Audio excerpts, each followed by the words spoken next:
Back out for another try at starting the backhoe. Finally the rain tapered off. Remnants of a hurricane out in the ocean gave us a lot of rain the past couple days. So I brought my battery starter charger out here. I want to hook that up, give me some extra oomph when I'm trying to start this thing, try and spin the engine a little faster. Of course there's no electricity down there, so I brought my Coleman generator and cord. And I'm not going to tote all this down there. I got to wait until I can drive down there. Problem is, the owner is not going to be here till later with the key to unlock the gates.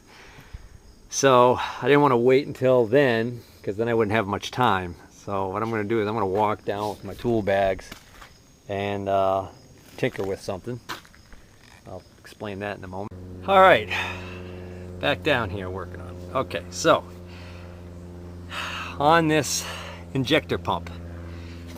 A few videos ago, some of you may recall that I was wondering whether or not this bolt right here was a bleed bolt to bleed out air. And when I took that bolt out, I didn't get much fuel flow at all out of there, very little trickle. And then I noted that on the bottom here, there was another bolt identical in size to it over here. And I thought, well, maybe that's a drain bolt. And what I've come to learn is that, in fact, this bolt has another bolt just like it that I can't see on the back side. I can put my finger on it right there. Those two bolts on the top and the one in the bottom comprise what I believe they called the head drum locating bolts or something like that. And I believe what they do is, when you're servicing the pump, I believe you take out those three bolts, and that allows this part right here to be removed from the other part of the pump housing here. In other words, this part slides out this way when those bolts are out. That being said, somebody commented about how they had a friend who had a Rusa Master pump on, let's say maybe it was an Alice Chalmers or something, some other tractor. Similar pump though, and they were having a similar problem that I'm having, and what they found was that they solved it by bleeding the pump from a bleed screw on the bottom here. Now, the interesting thing is, according to my parts diagram for this particular pump, this is just a regular bolt in the bottom here. There is a Rusa Master model pump very similar to this, but it has a round drum-shaped deal right over here, which is actually part of a automatic advance mechanism that actually will alter the timing based on, I believe, based on the load or RPM.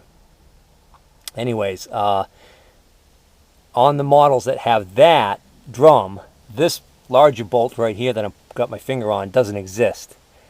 And this smaller bolt right here is actually different than the top two. The smaller bolt, when you take it out, it actually has one almost looks like a ball check valve type of deal going on. And I believe that is the screw that he may have been bleeding, or his friend was bleeding. So I don't have that here, but it still got me to thinking, maybe I ought to take a gander and see whether or not there is some way to bleed that by loosening one of these two bolts, because the story goes that it was doing exactly what I've got going on here, and that he loosened this bleeder screw on his, bled the pump, and then re-bled the injector lines by cracking them, and the thing fired right up. Wouldn't that be nice? I also wanted to draw your attention to something else I noticed on here, and that's right here on the ends. There are what almost look to be some sort of bleeders. There are holes right in there, and these things look like they thread in, and there's one here and there's one here. It looks like there's one on each side over there too, so those are interesting. They've got a slotted head for a screwdriver to engage them, and I'm wondering whether or not you crack those open to bleed this thing. Don't know, but it's interesting to say the least. Alright, I just cracked this left hand screw loose, and it started to dribble out diesel fuel, so I just temporarily snugged it back up because I'm gonna get ready to fire up that pump while I'm doing it. Well, if I open up this plug, I could take it all, I took it all the way out, a lot of fuel comes out of there, but it's not really like squirting out under any pressure or anything. It's just like what's in this reservoir in here. I think that's in the lower pressure area of the pump. This one on the right, I think, is the one I want to get out. It's definitely got a larger head. It looks like it's 5/8, so it's bigger than these. And that's the one that seems to correspond to with what looked like some kind of a little check valve or bleeder thing on some of the other pumps. That's the one I'd love to get out, but unfortunately I don't have my 5/8" box end wrench I forgot to bring out here, and I can't get the crescent wrench in there, and I can't get a socket on it because there's a protrusion right here off the side of the block, so I can't get anywhere with that. I tried loosening this, what looks like a bleeder to me right here, and I loosened it and cranked the engine, and I don't get anything out of that, so that's kind of interesting. So I don't know. I think I did solve the mystery of the timing on this engine. Remember, I couldn't find any marks on that front pulley. Well, did a little more research, and on this side of the engine, the intake manifold side, down here at the bell housing, it looked like from the parts diagram that there's supposed to be a little trap door you can move out of the way to get to see in there, and I guess there's a mark on the flywheel. And if you look right here, it almost looks to me like there was a cover here and somebody removed it at some point and never reinstalled it. So I believe this is your hole right here for your timing. So I could put my finger in there and I could definitely feel the flywheel right there. And then there's a little metal area right here. I can't see without a light, but I'd be willing to bet that that's probably got, that might have, well, no, that's just a bell housing. But I might still have marks on it. And if that's not it, then it's further down where I can't see that there's a cover. Well, I'm not going to worry about that right now. I'm more interested in why we're not getting fuel. Alright, I really want to get that screw out. I figured I'd get my 5/8" open end wrench on there, but I can't turn it because this bolt head's in the way. So if I completely remove this bolt head, then I'll be able to use this to open it up. But I'm going to shut my fuel line off.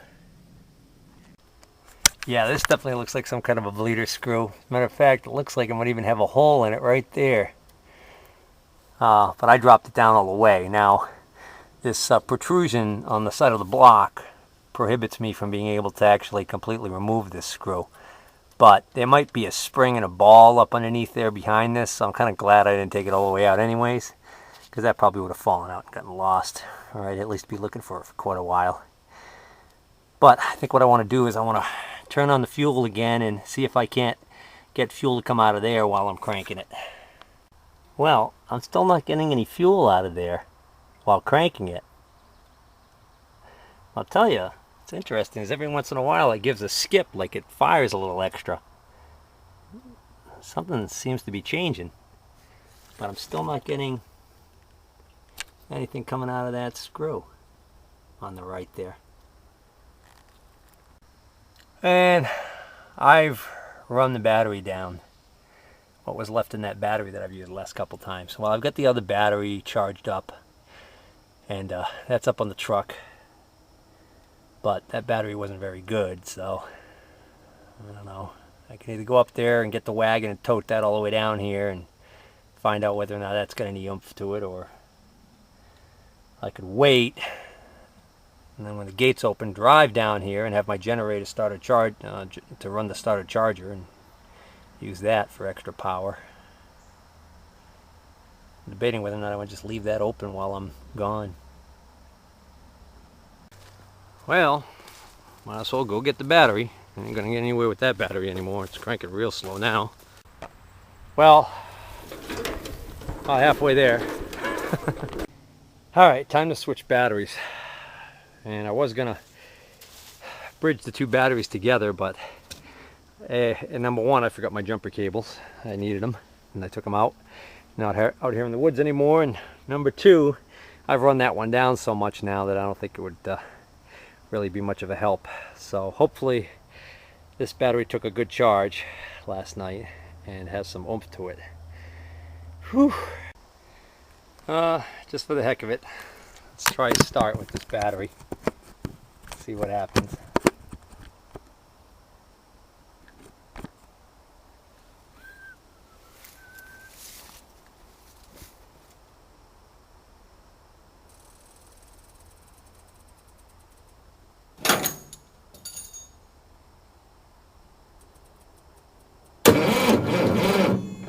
Oh man.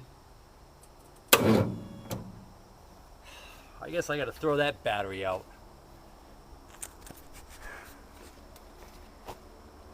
So much for walking all the way down here with that thing.